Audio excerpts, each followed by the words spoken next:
1957 की बात है, जबकि दादी जानकी हमारे घर पे आई थी हमारे ग्रैंडफादर को मिलने के लिए। उनकी तबीयत कुछ ठीक नहीं थी, तो परिचय उस समय हुआ और मेरी आयु थी उस समय 7 वर्ष की। फिर थोड़े समय के बाद बचपन में ही क्लासेस शुरू हुए थे बगीचे में, ब्रह्मा कुमारी सेंटर के बहुत समीप, और वहाँ पर ये पूना की बात है? ये पूना की बात है जी हाँ। और उस समय बगीचे में जब क्लासेस चलते थे बच्चों के, तो दादी आकर के लास्ट में हम बच्चों से मिलती थी, और कभी कभी थोड़ी देर हो जाती थी तो समझती थी कि बच्चों को भूख नहीं होनी चाहिए, तो फिर वो कुछ न कुछ ले आती थी और हम सभी को खिलाती थी। हम करीब 8-10 बच्चे होते थे। तो बाद में मुझे ये समझ में आया कि दादी जो अपने लिए भोजन बनाया होगा या बहनों के लिए भी अपनों के साथ, तो वो ही हम लोगों को ही भोजन खिला लिया, और दादी फिर उस समय अपना ही भोजन का त्याग करके बच्चों को खिला रही थी। तो उसी से ही आपको पता चलता है कि दादी की कितनी उदार चित, कितनी बड़ी दिल थी, जो दादी को यही संकल्प आता था कि औरों को सुख मिले, बच्चों को सुख मिले।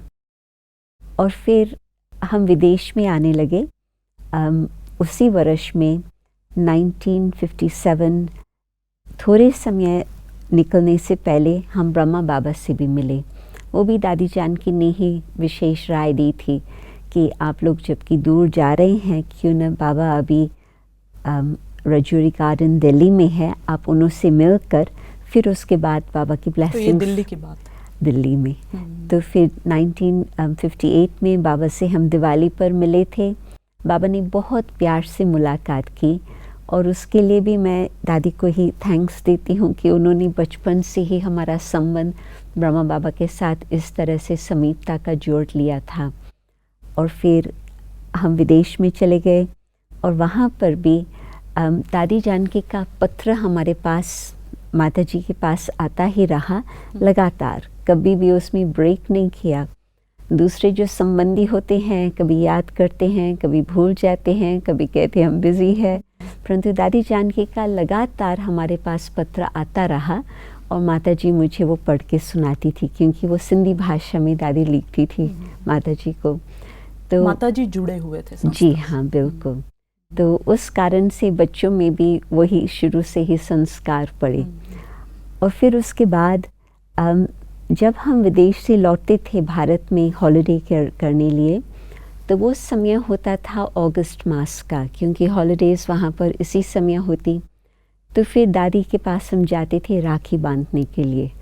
तो ये प्रेम का सूचक है, परमात्मा की याद करने का मौका है, और भाई बहनों का आपस में पवित्र नाता किस तरह से है उसकी याद दिलाता। तो उनको बहुत पसंद आता था, दादी से हम मिलते रहे बीच बीच में इस तरह से। फिर उसके बाद जबकि मैं समझती 1966 था, हम जब आए तो माउंट आबू जाने का चांस रहा। तो फिर हम लोग मदर, ग्रैंड मदर, मैं, मेरा छोटा भाई और 1-2 और भी थे, हम लोग पूना से आए अहमदाबाद, और अहमदाबाद में दादी जानकी हमें मिली, क्योंकि तब तक उसका ट्रांसफ़र हुआ था अहमदाबाद में कुछ समय के लिए, वहाँ पर राजयोग सेंटर स्थापन करने के लिए। तो ब्रह्मा बाबा ने उन्हों को ही बोला कि तुम सबके साथ, इनों के साथ आ जाना। तो फिर दादी के साथ बहुत समीप का संबंध उस समय भी रहा। फिर उसके बाद 67 में भी आना हुआ, फिर दादी ही हमको आबू लेके गई। फिर 68 में मैं कुछ थोड़ा लंबा समय भारत में आकर के रही थी, तो थोड़ी हिंदी भाषा भी समझ में आने लगी, कुछ बोलने भी लगी। फिर दादी ने हमको मुझे ऐसे संकल्प आया कि मैं दादी के पास जाऊं, कि दादी से मैं कुछ सुननी चाहती थी। तो जबकि उस समय दादी से मैं मिली, तो दादी ने पहले तो यही कहा कि तुमको कुछ कहना है या मैं कुछ कहूँ। तो मैंने कहा दादी हम आपसे सुनने के लिए आए हैं।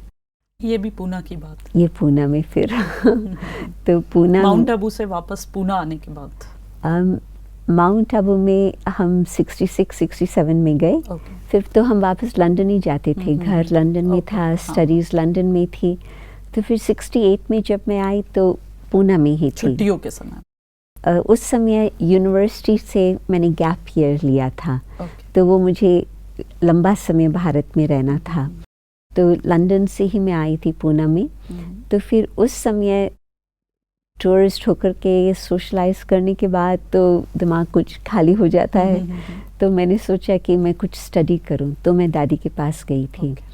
तो दादी के पास जब मैं गई तो दादी मुझे बहुत अच्छी बातें सुनाने लगी। विशेष ये बात कही कि आजकल बुद्धि हर बात का अच्छी तरह से निर्णय नहीं कर पाती है, कारण कि उसके ऊपर असर आ गया है समाज का, मीडिया का, एजुकेशन का, फ्रेंड सर्कल का। तो विवेक अच्छी तरह से सोच नहीं सकता कि मुझे अभी क्या करना चाहिए। तो मैंने कहा कि फिर क्या करें। तो क्योंकि मुझे लगता था कि दादी मेरे साथ बात कर रही है, तो दादी मुझे अच्छी तरह से जानती है। हालांकि मैंने कुछ ऐसी बात बताई नहीं थी दादी को, परंतु मेरे सामने ही वो सिचुएशन थी कि लंदन में रहते इतने समय से influence, western influence, permissive society का इन्फ्लुएंस, हिंदू कल्चर का इन्फ्लुएंस और फिर फ्रेंड्स का इन्फ्लुएंस, ये सब जो दादी कह रही थी मैंने सोचा दादी मेरे लिए ही कह रही है। तभी मैंने पूछा कि इसका फिर क्या किया जाए। तो दादी का था कि मेडिटेशन सीखो। बेशक बचपन से कनेक्शन था, परंतु एक्चुअल मेडिटेशन कैसे करे, क्या करे, वो अभी समझ में आया। तो दादी ने कहा कि तुम अभी कोर्स करना। तब तक सिर्फ आना जाना था, हाँ, कनेक्शन था, कनेक्शन ज्ञान था, की गहराई नहीं थी। करेक्ट, प्यार था, परंतु रिगार्ड था, परंतु ज्ञान हल्के रीति से भी नहीं, गहराई तो नहीं, परंतु हल्के रीति से भी इतना नहीं। तो फिर जिस समय मैंने कोर्स किया, मुझे लगा कि जो मेरे अंदर प्रश्न है उन सब बातों का उत्तर मुझे मिलता रहा। और फिर मेडिटेशन करने लगी तो बहुत ही अच्छे अच्छे अनुभव होने लगे। और फिर थोड़े समय के बाद दादी ने कहा कि तुमको तो सवेरे क्लास भी करना चाहिए। तो सवेरे का क्लास, फिर दोपहर को ये रेगुलर 7 डेज़ का कोर्स, वो दोनों टाइम चलता रहा। फिर जब कोर्स पूरा हुआ तो दादी के साथ और लेन देन हुई। तो दादी ने कहा कि दादी ने ही कोर्स कराया? नहीं, कोई और बहन ने। जी जी, दादी ने रास्ता मुझे दिखाया और फिर किसी बहन ने कराया। फिर दादी मुझे मिलती रहती थी, परंतु टीचर हमारी एक और बहन थी, यंग सिस्टर। तो फिर दादी ने मुझे कहा कि तुमको सेवा का कुछ अनुभव नहीं है, तुम क्यों न महाबलेश्वर जाएं, जहाँ पर एक प्रदर्शनी लगी हुई है और वहाँ पर तुमको और दादी भी मिलेंगी। अपनी दादी प्रकाश मणि उस समय वहाँ पर थे। तो दादी ने बहुत प्यार से हमें सारा, वहाँ ग्रुप था करीब 40 का ग्रुप, जो वहाँ टोटल सेटअप करने के लिए और प्रदर्शनी में जो चित्र होते हैं उनको समझाने के लिए वो सब हाजिर थे। तो दादी मुझे और मेरी माता जी को और 2-4 और भी लोग थे, तो उन सब को खूब सारा प्रसाद बना करके उन सभी को देने के लिए हमें भेजा।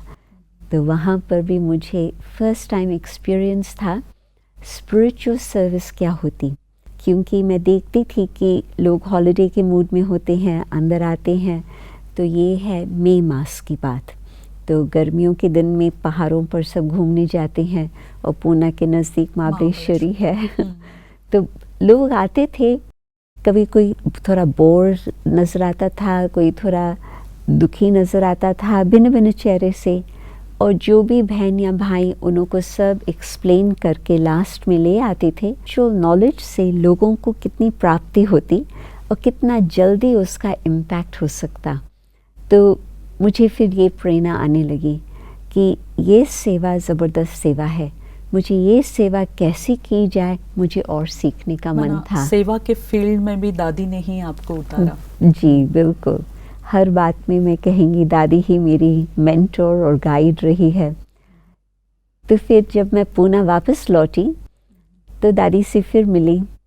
तो दादी अनुभव पूछती थी। तो मैंने कहा कि दादी मुझे मालूम नहीं था कि इस प्रकार की कोई सेवा भी हो सकती। तो मैंने देखा कि कितना लोगों को इस बात की ज़रूरत है। तो दादी सुनती रही। फिर मैंने कहा कि दादी अभी मुझे संकल्प है कि मैं समर्पण हो जाऊं और मुझे यही जीवन चाहिए, यही सेवा करनी है।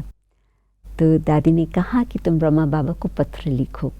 तो बाबा पत्र इंग्लिश में ही मैंने लिखा, इंग्लिश बाबा जानते थे और मैं बाबा से कई बार मिल चुकी थी, तब तक तो बाबा को मालूम था।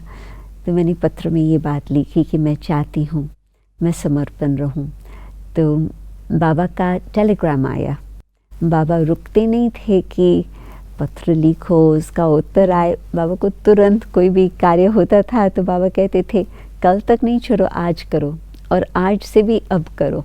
तो फिर बाबा का तार आई, तो उसमें बाबा ने बताया कि बाबा दादी जानकी को जनक बेटा कहते थे। जनक आ रही है, तुम उसके साथ आना, आकर के पर्सनली बातचीत करना। तो 2 सप्ताह के बाद जून मास में फिर हम गए आबू में और फिर दादी के साथ, ब्रह्मा बाबा के साथ बहुत ही नज़दीक का संबंध का अनुभव रहा। और बाबा ने ये कहा कि बाबा तो पहले से ही जानते थे। फिर मुझे याद आया कि जब 66 में मैं आई थी बाबा के पास, तो उस समय ही बाबा ने कहा था कि she is going to be a spiritual teacher. तो उस समय हिंदी भाषा मुझे इतनी नहीं आती थी, तो रूहानी शिक्षक, तो रूहानी क्या होता वो शब्द भी मैंने कभी सुना नहीं था। सिंपल हिंदी आती थी बस। परंतु फिर बाबा ने जब बताया तो मुझे वो स्मृति आई कि हाँ बिल्कुल बाबा ने ये बात कही थी। तो फिर अक्टूबर मास में फिर मैं अपना जो कुछ भी और कार्य है वो समेट कर फिर मैं आबू आई थी दिवाली के दिनों में। फिर तो उस समय बाबा ने मुझे एक अपनी और संस्था के मुख्य बहन थी दीदी मन मोइनी, उन्हों के साथ मुझे भेजा आगरा में सेवा के लिए। तो जाते समय ब्रह्मा बाबा ने मुझे ये कहा कि अपनी माता के साथ ज़रूर पत्र व्यवहार करते रहना। तो वो तो अंडरस्टूड। और फिर साथ साथ कहा कि तुम दादी जानकी के साथ भी पत्र व्यवहार करना।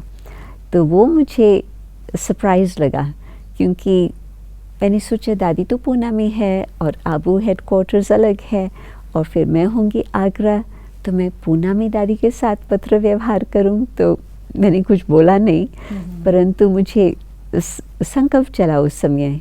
परंतु आज मैं सोचती हूँ कि बाबा बिल्कुल जानते थे कि और आगे का जीवन की यात्रा न सिर्फ उस परमात्मा भगवान के हाथ में है, परंतु साथ साथ रास्ते को दिखाने के लिए फ्रेंड्स होते हैं, मेंटोर्स होते हैं, बहनें होती है, तो वो हमको बहुत मदद करती है।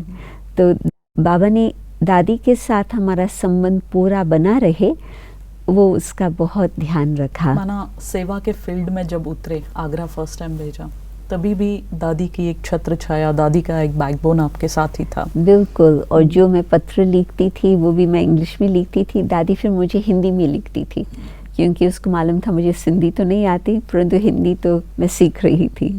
तो दादी मुझे उसका उत्तर देती थी। तो उसमें भी फिर मुझे गाइडेंस मिलती रही। फिर ब्रह्मा बाबा ने देह का त्याग किया और अव्यक्त हुए। दैट वाज जनवरी 1969। थोड़े समय के बाद ही तो मुझे संकल्प यही था कि मैंने तो जीवन समर्पण परमात्मा को की है। तो I was very peaceful, very calm, it was okay. परंतु फिर दादी से मुलाकात हुई आबू में आते, क्योंकि मैं भी आई थी उस बाबा के सारा फाइनल जो सेरेमनीज थी उसके लिए, दादी भी आई हुई थी। तो दादी के साथ बहुत अच्छी सी मुलाकात हुई और दादी ने मुझे कहा कि अच्छी बात है, तुम यही बात ध्यान पर रखो कि जीवन तुमने बाबा, शिव बाबा के हाथ, परमात्मा के हाथ में दी हुई है। तो वो ध्यान रखा। फिर तो सेवाएं चलती रही। फिर मई मास में 1969 पहले कुमारियों की टीचर्स ट्रेनिंग का रिट्रीट चला था, भट्ठी चली थी। तो उसमें ब्रह्मा बाबा ने पहले से ही हमारा नाम दे दिया था कि बच्ची को ज़रूर इसमें बुलाना। परंतु दादी जानकी ही उसकी मुख्य टीचर रहेंगी। मुझे बहुत खुशी हुई फिर जब मैंने ये बात, ट्रेनिंग भी आपको दादी के द्वारा ही? जी। तो उस समय फिर जब दादी मेरे से मिलती रही, दादी मुझे बीच में कहती रही कि तुमको लंदन जाना है। तो मैंने कहा कि आप माँ बाप के लिए कह रहे हैं, क्योंकि तब तक मेरी आयु 19 ही थी, कोई ज़्यादा बड़ी नहीं थी। तो दादी कहे कि एक तो माँ बाप के पास तो ज़रूर जाना ही चाहिए, परंतु साथ ही साथ मुझे लगता है कि वहाँ सेवा बहुत है। मैंने कहा दादी इतना मटीरियलिस्टिक लोग है, कोई सेवा नहीं है, क्योंकि तब तक तो योग का नाम निशान नहीं था विदेश में, मेडिटेशन शब्द पक्का भी नहीं था। तो दादी ने कहा मैं जब शांत में बैठती हूँ मुझे हज़ारे लोग नज़र आते हैं कि वो सब चाहते हैं कि हम ये बातें सीखें। तो मैं सोच में पड़ गई कि मुझे थोड़ा संकोच होता था वापस लंदन जाने में, क्योंकि फ्रेंड्स सर्कल बहुत बड़ी थी, और मैंने सोचा कि ये मैं जीवन वहाँ पर उसमें रह सकेंगे या नहीं रह सकेंगे, अभी फ्रेंड्स मुझे पुल करेंगे या क्या होगा, ये थोड़े संकल्प चल रहे थे।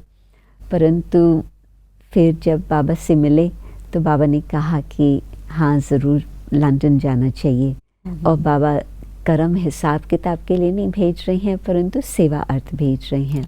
तो फिर मैं वापस लंदन आई। तो फिर उस समय वहाँ से विदेश की सेवा का शुरू हुआ। जी। परंतु क्या था कि अभी तो कोई सेंटर नहीं था, मैं घर पे ही थी, परंतु माँ बाप का सहयोग था बहुत। तो घर का वातावरण भी, हम तीनों ही थे, भाई भी तब तक यूनिवर्सिटी में गए थे, तो बहुत शांति का वातावरण था, कोई ऐसी बात नहीं थी। और फिर 1971 में दादी ने हमें पत्र भेजा कि एक डेलीगेशन जा रहा है न्यूयॉर्क, योगा कॉन्फ्रेंस है वहाँ। तब तक योगा शब्द आ गया था, परंतु वो फिज़िकल योगा समझते थे। तो क्या आप चाहते हैं कि ये सभी आपके पास भी आए? तो हमारे पिताजी भी बहुत खुश थे, उनका बहुत सोशल नेचर है और ब्रह्मा कुमारीज़ के लिए बहुत रिस्पेक्ट थी।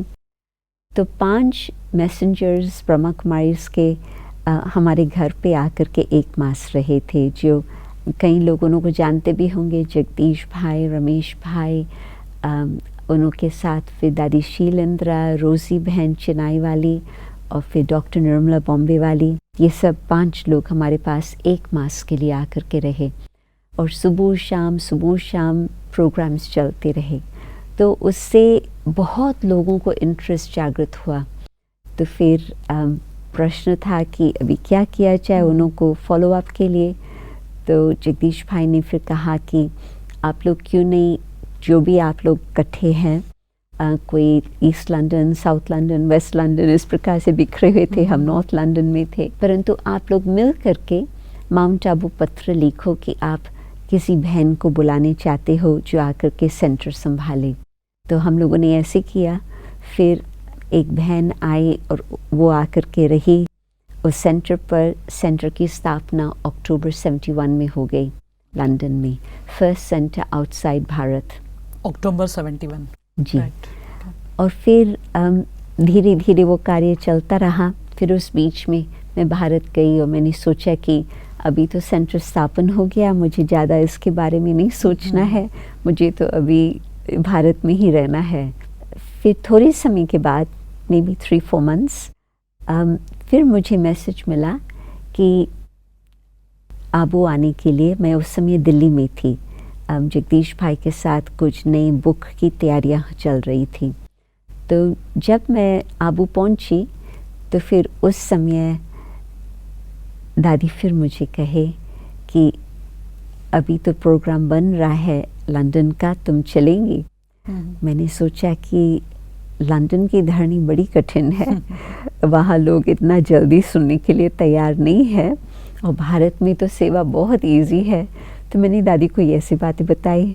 तो दादी ने कहा कि अच्छा ठीक है, देखो क्या बाबा कहते हैं। तो फिर बाबा का संदेश आया कि नहीं, दादी जानकी को तो विदेश जाना ही है, परंतु आपको भी दादी जानकी के साथ जाना होगा। तो फिर अप्रैल 74 में दादी मेरे साथ लंदन आई, और अपना लंदन का सेंटर तो बहुत ही छोटा था, 2 छोटे कमरे थे, दैट्स इट। परंतु दादी के आने से एक नई रौनक आ गई। माना दादी और आप दोनों साथ गए? हाँ, 74 अप्रैल में। जी। और भी बहनें वहाँ थी भारत से आई हुई मुख्य टीचर्स। 71 में नींव पड़ी और उसके बाद आप 74 में गए दादी के साथ। हाँ जी जी जी। तो फिर 74 में जब दादी आई तो दादी ने देखा कि सब कुछ बहुत ही सिंपल रीति से चल रहा है और understood, of course it was the beginning. सिर्फ 2 कमरे थे। हाँ, सिर्फ 2 कमरे थे, परंतु दादी की जो भावना थी सेवा की, लोग आते रहे और सुनते रहे, परंतु मुख्य बात उनको कुछ अनुभव होता रहा। क्योंकि दादी की जो इतने वर्षों की तपस्या थी, जो योग बल दादी के अंदर था, तो वो उनको दृष्टि देती थी और उनको विशेष लाइट का अनुभव होता था, या कुछ खुशी का या कुछ शांति का, कुछ न कुछ विशेष बहुत गहरा अनुभव उन्हें होने लगा। तो सिस्टर, ये बहुत सुंदर वार्तालाप चल रही है। दादी का जीवन परिचय जैसे हमारे सामने एक फिल्म के रूप में आपने खड़ा कर दिया है। दादी के अंग संग आप रहे और आपको बहुत अच्छे अच्छे अनुभव हुए।